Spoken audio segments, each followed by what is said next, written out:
Bit of an eyebrow raiser last summer when Bayern signed Dante from Borussia Mönchengladbach. Sure, he had been a good defender in the Bundesliga, but was he really the type of player that would make a difference for Bayern in the Champions League? He answered those critics. I can't say I knew an awful lot about Dante a couple of years ago, but he's been superb for Bayern Munich, especially in the Champions League. Dominant defender, powerful, great in the air. He almost seems to be almost like the new breed, if you like, of centre-half. He likes to initiate attacks from the back. He can find a pass for his fullbacks or his centre midfielders. I think he's fairly quick, reads the game. He's also very brave and he comes up with last-ditch tackles and really important headers from set pieces. I think every year when a poll like this comes round, Philipp Lahm's name is mentioned, and that's because he's a model of consistency, not only for Bayern Munich, but for Germany as well. Lahm is the most consistent fullback in the world. Bombs up and down that right side every week. Lahm was one of the Bayern Munich players who were criticised for not having the bottle to win the Champions League, but boy has he proven everyone wrong last season. He tends to be able to work, particularly going forward. He's terrific overlapping. He seems to be able to work a relationship with any of his teammates that play ahead of him on that side, and that's very important for a fullback that likes to get forward.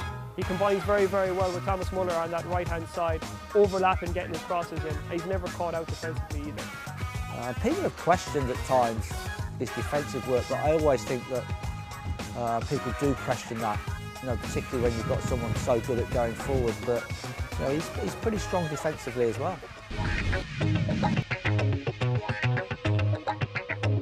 Many questioned the ambition of Thiago Silva when he swapped AC Milan for Paris Saint-Germain last summer.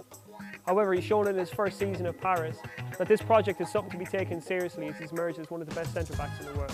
It's just being able to recover as well quickly, being able to read that game. Thiago Silva has been a beast in the last few years, first for Milan, then for Paris Saint-Germain. He's had a superb season. He's won the league with PSG, then he's gone on to captain Brazil to the Confederations Cup. Brazil, they have to entertain, don't they, as well? So I think sometimes they forget about their responsibilities defending, but Thiago Silva again he's fairly quick, reads the game really well.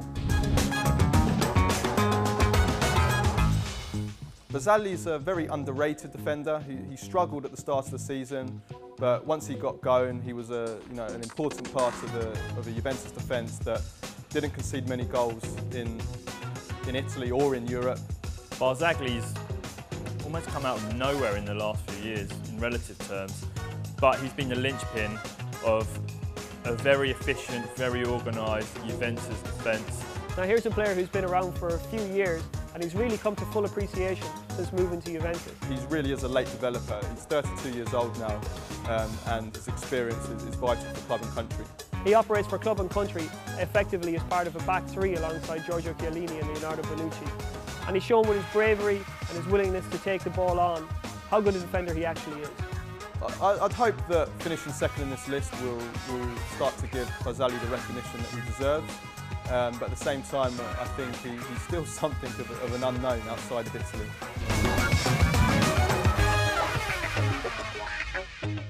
Late in the 2012-13 season, the then Real Madrid manager Jose Mourinho said that Pepe had a problem, and that problem was Rafael Varane. Some people might be surprised that such a young defender has topped our poll, but Varane was an absolute revelation when he came into the Real Madrid team halfway through the season.